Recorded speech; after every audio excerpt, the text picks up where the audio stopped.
The second test is a substantial presence test. Now let us understand what is a substantial presence test. Like what we have it over here in Indian Income Tax Act, the 182-day criteria, remember? Something on those lines. They have come up with their own calculation of substantial presence test. Under the substantial presence test, if you are residing in the current year of at least 31 days and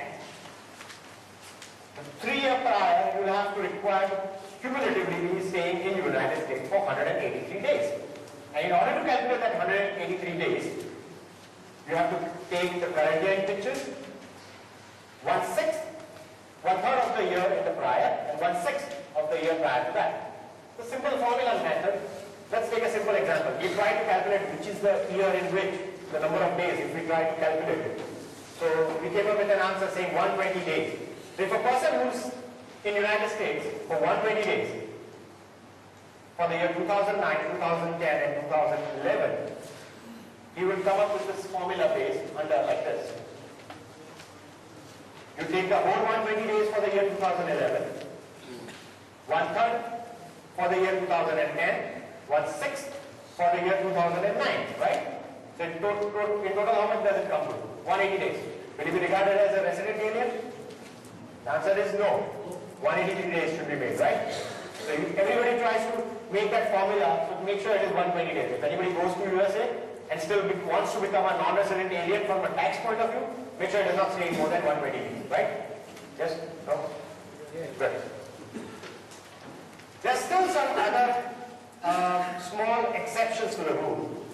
They are like, even though you comply with the substantial presence test, you will be still regarded to be as a non-resident alien. Now, let's look back. Actually, if you are less than 183 days, you don't have to worry. But there are two other things. If you maintain a tax home in a foreign country, now what is a foreign country? Let's take it this way. Remember people who have gone on H1B? Everybody knows H1B people? Yes? No? Okay. No. H1B people are nothing but who go over there to United States for work. Okay? They have been granted a visa called H1B. If a company which is over here is sending its branch to its branch over there in order to work, like Infosys, TCS and all the people, they send the people, they send the people on L1. It's nothing but a transfer branch people, okay? That's an L1 and on H1B. Those people, normally, they can still claim themselves as a non-resident alien if they can prove it to the IRS. It's a simple test from their own end.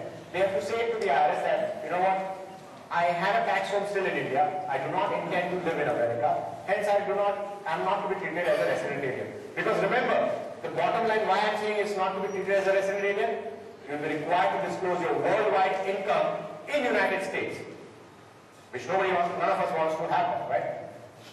I better pay the income tax in India, why should I pay it over there in the United States? Correct. Sorry? Right? Right. Pay to other country. Whichever country, wherever you want to live.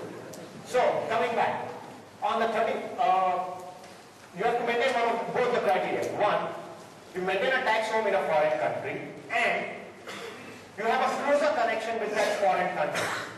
Now, US was very clear on one area. What is the definition of a closer connection? That means your intention is not to reside permanently in the United States of America. It's clear. Now, how is that linked? How is that taken check on? That means actually, what is Department of Treasury, which is your income tax department? What is your Homeland Department, which is your immigration department, right?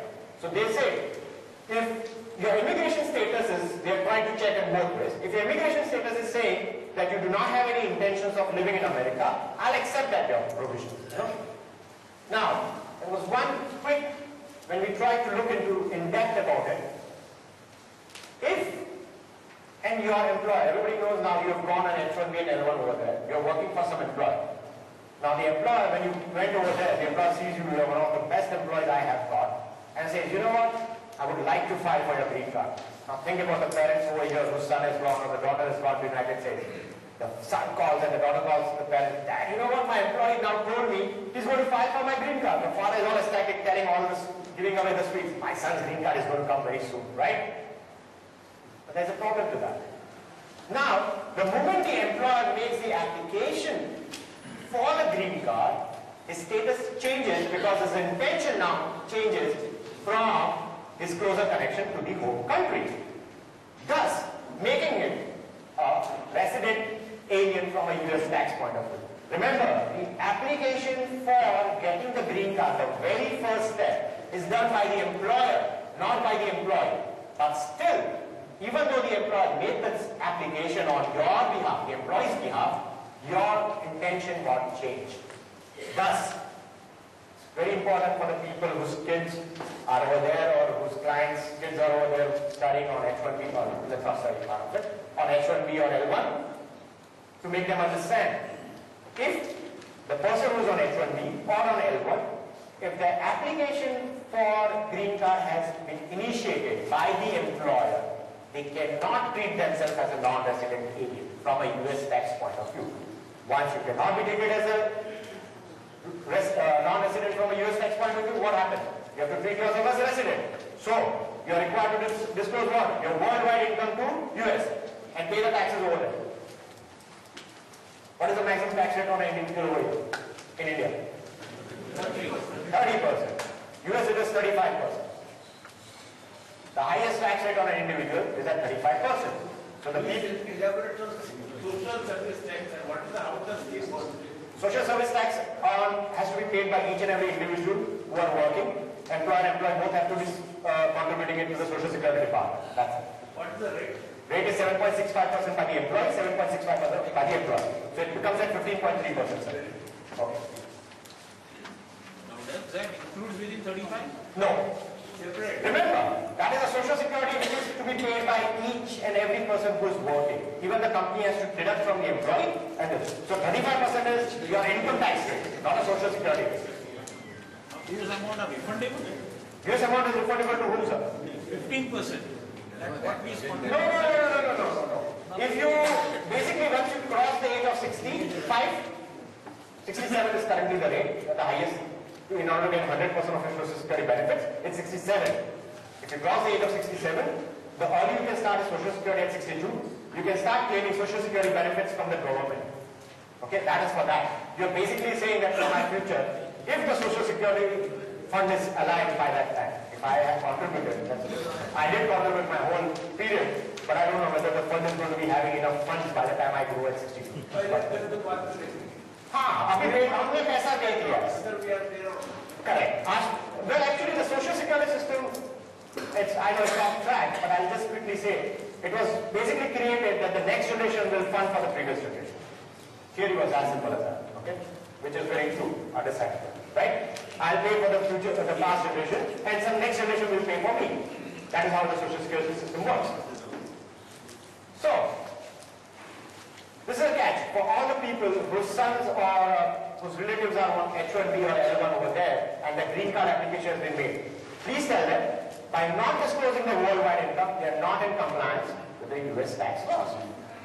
The people who are a green card holder and a US citizen, green card holder residing over there and here, they are required to disclose it. Even the US citizens are required to disclose their worldwide income. So far so good? Let's look next. Somebody will be asking, what about foreign students? My son has not got a job yet. They are not working, but they have gone here there for studies. So from a studies point of view, an F1 visa is granted. Everybody knows about F1 visa? Yes? No? Okay. There are different kind of student visas that are granted. F, J, M, Q. They have created all the acronyms for, the short forms, but let's not go into those. F1 is the most common one. That's the easy one which I can share with you guys. They are given a 5-year exemption period from the IRS point of view, Internal Revenue Service from the US point of view. Say, if you come here for studies, I'll give you 5 years of exemption both on the Social Security, the 7.65% that you have to pay, plus you can treat yourself as a non-resident alien. So, you do not have to disclose your worldwide income to me. What happens after 5 years? You become a resident alien. Okay? Now, within that 5-year period, if your intention changes at any given point of time to reside in America permanently, your exemption is gone and you have to treat yourself as a resident alien. So you start declaring your worldwide income.